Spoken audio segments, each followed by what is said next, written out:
SIT ತಂಡಕ್ಕೆ ಅರ್ಥ ಆಗಿ ಹೋಗಿದೆ. ನನಗೆ ಇವತ್ತು SIT ಯಾಕೆ ಇವರನ್ನ ಅರೆಸ್ಟ್ ಮಾಡುವ ನೋಡಿ, ನನಗೆ ಬಂದಿರುವಂತ ಇಂಟರ್ನಲ್ ಸ್ಟೋರಿ ಏನಂದ್ರೆ, ಮಹೇಶ್ ಶೆಟ್ಟಿಯನ್ನ, ಗಿರೀಶನನ್ನ 1 ತಿಂಗಳ ಹಿಂದೆ ಅರೆಸ್ಟ್ ಮಾಡ್ಲಿಕ್ಕೆ ಎಲ್ಲಾ ಪ್ಲಾನ್ ರೆಡಿ ಆಗಿದೆ.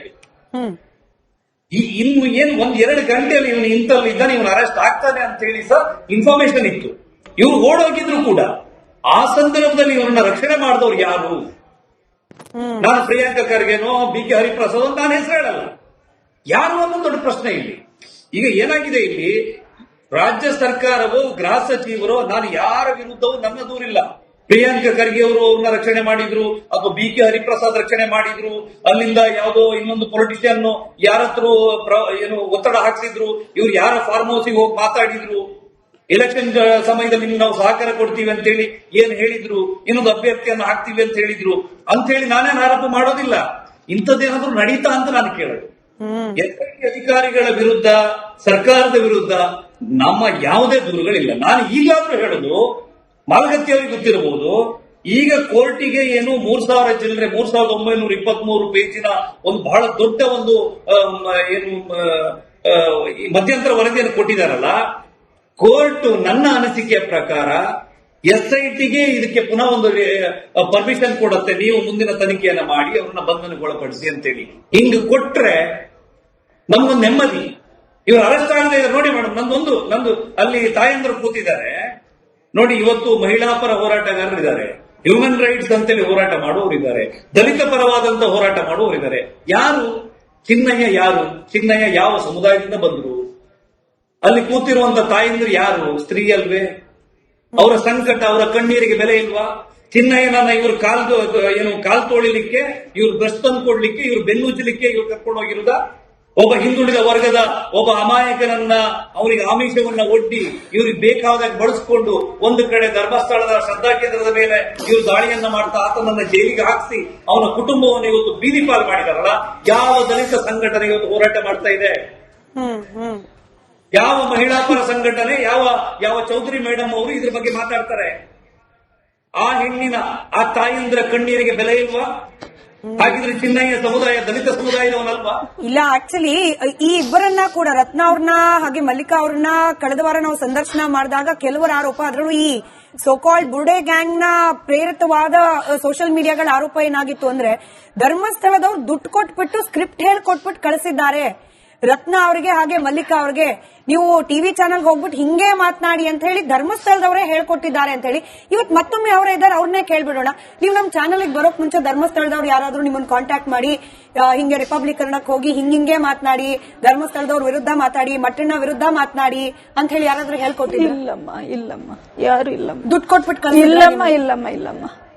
ಇಲ್ಲಮ್ಮ, ಯಾರು ಕಳ್ಸಿಲ್ಲಮ್ಮ. ಹಂಗ ಹೇಳ್ತಿದಾರಲ್ಲ ಮತ್ತೆ ಇವಾಗ ದುಡ್ಡು ಕೊಟ್ಬಿಟ್ಟಿದ್ದಾರೆ, ನಿಮ್ಗೆ ಎಲ್ಲ ಹೇಳ್ಕೊಟ್ಬಿಟ್ಟಿದ್ದಾರೆ, ಹಿಂಗೆ ಕತೆ ಹೇಳು ಅಂತ ಹೇಳ್ಕೊಟ್ಟಿದ್ದಾರೆ. ಅವ್ರೇನ್ ಹೇಳ್ಕೊಟ್ಟಿದ್ದಾರೆ ಅದನ್ನ ಮಾತ್ರ ನೀವ್ ಹೇಳ್ತಿದ್ದೀರಾ? ಇಲ್ಲಮ್ಮ, ಅದೆಲ್ಲ ಅವ್ರ ಕೆಲಸ ಅಮ್ಮ, ಗಿರೀಶ್ ಮಟ್ಟನಿಂದ ಅದಲ್ಲ.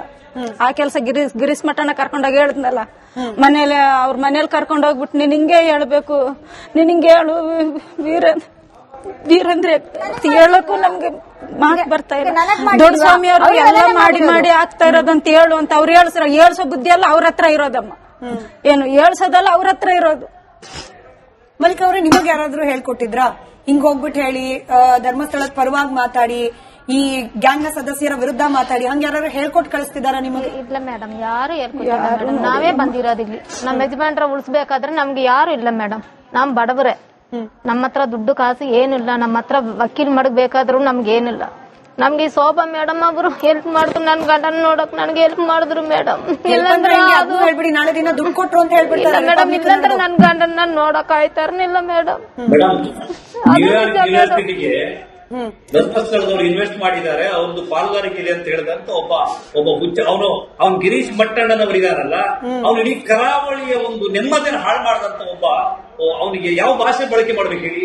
ಇಡೀ ಕರಾವಳಿ ಅವನೊಬ್ಬ ವಿಧ್ವಂಸಕ ಮೇಡಮ್.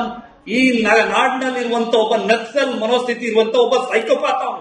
ಅವನಿಗೆ ಮಾನಸಿಕ ವೈದ್ಯರಿಂದ, ತಜ್ಞರಿಂದ ಟ್ರೀಟ್ಮೆಂಟ್ ಆಗ್ಬೇಕು. ಅವನು ನಾಡಿನಲ್ಲಿ ಇರಲಿಕ್ಕೆ ಅರ್ಹತೆ ಇಲ್ದಿರುವಂತವನು. ಈಗ ನಿಮ್ಮನ್ನ ಮಾತಾಡಕ್ ಬಿಟ್ಬಿಟ್ಟಿದೀನಿ, ನಿಮಗೆ ಅಪೋಸ್ ಮಾಡ್ಲಿಕ್ಕೆ ಯಾರು ಇಲ್ಲ, ಒನ್ ಸೈಡೆಡ್ ಡಿಬೇಟ್ ಬೇಕು ಅಂತಲೇ ರಿಪಬ್ಲಿಕ್ ಕನ್ನಡ ಮಾಡ್ತಿದೆ ಅಂತ ಹೇಳಿ ಕೆಲವರು ಅನ್ಕೊಳ್ಬಹುದು. ನಾವು ರೋಬರ್ಟ್ ರೋಸ್ ಅವ್ರು ಯಾವ್ರಿಗೆ ಕರೆ ಮಾಡಿದ್ವಿ, ಬರ್ತೀವಿ ಅಂದವರು ಕಡೆ ಕ್ಷಣದಲ್ಲಿ ಬರ್ಲೇ ಇಲ್ಲ. ಮತ್ತೊಂದ್ ಕಡೆ ಬಾಲನ್ ಅವ್ರನ್ನ ಅಪ್ರೋಚ್ ಮಾಡಿದ್ವಿ, ಅವರು ಕೂಡ ಬರ್ಲಿಲ್ಲ. ಇನ್ನು ಮಟ್ಟಣ್ಣ ತಿಮ್ಮರೋಡಿ ಅವರಂತೂ ಎಲ್ಲಿದ್ದಾರೆ ಅನ್ನೋದು ಅವ್ರಿಗೆ ಗೊತ್ತಿದೆಯೋ ಇಲ್ವೋ ಗೊತ್ತಿಲ್ಲ, ಅವ್ರನ್ನಂತೂ ನಾವು ಕಳಿಸ್ಲಿಕ್ಕೆ ಆಗೋದಿಲ್ಲ. ಹೀಗಾಗಿ ವಸಂತ್ ಗಿಳಿಯಾರ್ ಅವರು ಇವತ್ತು ಏನೇ ಆರೋಪ ಮಾಡಿದ್ರು ಅದನ್ನ ನಾನಂತೂ ಡಿಫೆಂಡ್ ಮಾಡ್ಕೊಳ್ಳಿಕ್ಕೋ ಅಥವಾ ಅದು ಕೌಂಟರ್ ಕೊಡ್ಲಿಕ್ಕೋ ಹೋಗ್ಲಿಕ್ಕೆ ಆಗೋದಿಲ್ಲ. ಅವ್ರ ಹೇಳಿಕೆ ಇದ್ರ ಸತ್ಯ ಎಷ್ಟು ಸುಳ್ಳು ಎಷ್ಟು ನಮ್ಮ ಕರ್ನಾಟಕದ ಜನರು ಬುದ್ಧಿವಂತರಿದ್ದಾರೆ. ನೀವು ಮುಂದುವರಿಸಿ ಗಿಳಿಯಾರ್ ಅವರು. ಮೇಡಮ್, ಈಗ ನನಗೆ ಬಹಳ ಮುಖ್ಯವಾಗಿ ನನಗೆ ಹೇಳ್ಬೇಕಿರೋದು, ಈಗ ಮೊನ್ನೆ ಮಾವಲೇಶ್ ಶೆಟ್ಟಿ ಅಂತ ಹೇಳಿ ಒಬ್ಬ ವ್ಯಕ್ತಿ, ಅವರು ವೃತ್ತಿ ಸಂಬಂಧ ಅವರು ಯಾವುದೋ ಒಂದು ದೊಡ್ಡ ಮೆಡಿಕಲ್ ಕಾಲೇಜಿನ ಡೀನ್ ಆಗಿ ವೈಯಕ್ತಿಕವಾದ ವರ್ಗಾವಣೆಯನ್ನು ತಗೊಂಡ್ರು. ಗಿರೀಶ್ ಭಟ್ಟಣ್ಣನವರು ಕಿತ್ತಾಕ್ಸಿದ್ದಾರೆ ಅಂತ ಹೇಳ್ತಿದ್ದಾರೆ. ಲೈವ್ ಬಂದು ಹೇಳ್ತಾರೆ, KS ಹೆಗಡೆ ಮೆಡಿಕಲ್ ಕಾಲೇಜಿಂದ ಮಾವಲೇಶ್ ಶೆಟ್ಟಿಯನ್ನ ಕಿಕ್ಔಟ್ ಮಾಡಿದ್ರು. ಒಂದು ಮೆಡಿಕಲ್ ಕಾಲೇಜಿನ ಡೀನ್ ಆಗಿ ಒಂದು ಡಿಪಾರ್ಟ್ಮೆಂಟ್ HOD ಆಗಿ ಕೆಲಸ ಮಾಡ್ತಿದ್ದಂತ ಮಾವಲೇಶ್ ಶೆಟ್ಟಿ ಅವರು ಹೋಗ್ತಾ ಇದ್ದಾರೆ. ವಸಂತ ಗಿಳಿಯಾರ್ ಅವರು ಅದು ಒಂದೇ ಹೇಳಿದ್ರೆ ಪರವಾಗಿಲ್ಲ, ಅದನ್ನ ಏನ್ ಹೇಳಿದಾರೆ, ಸೌಜನ್ಯ ಶಕ್ತಿ ಇದು ಸೌಜನ್ಯ ಶಕ್ತಿ ನೋಡಿ. ಈಗ ಇದನ್ನ ನಂಬಿಕೊಂಡು ಮೆರವಣಿಗೆ ಮಾಡಿದವರಿದ್ದಾರೆ. ನಾನು ಆಮೇಲೆ ಒಂದು ಹಾಕಿದೆ, ಈಗಲ್ಲ ಹಾಗೆ ಅಂತ ಹೇಳಿ ಇವರು ಪ್ರತಿ ಸಂದರ್ಭದಲ್ಲೂ ಹೇಳಿದಂತ ಸುಳ್ಳುಗಳನ್ನ ಒಂದು ಪುಸ್ತಕ ಮಾಡಿದ್ರೆ 1000 ಸುಳ್ಳುಗಳ ಪುಸ್ತಕ ಆಗತ್ತೆ. ಈಗ ಚಿನ್ನಯ್ಯ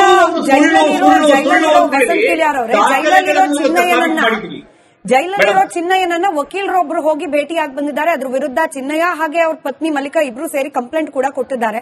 ಮಲ್ಲಿಕಾ ಅವ್ರಿಗಿರೋ ಅನುಮಾನ ಏನು ಅಂತಂದ್ರೆ, ಚಿನ್ನಯ್ಯನನ್ನ ಹಿಂಗಾರ ಮಾಡಿ ಬಿಡಿಸ್ಕೊಂಡು ಬಂದು ಮತ್ತ ಅವ್ರ ಕಡೆಯಿಂದ ಮತ್ತಿನ್ನೇನೋ ಸುಳ್ಳು ಹೇಳ್ಸಕ್ಕೆ ಮತ್ತೇನೋ ಹೊಸದೊಂದು ಷಡ್ಯಂತರ ರಚನೆ ಆಗ್ತಿರಬಹುದು ಅನ್ನೋ ಅನುಮಾನ. ಮೇಡಮ್, ನನಗೆ ಅನುಮಾನ ಇಲ್ಲ.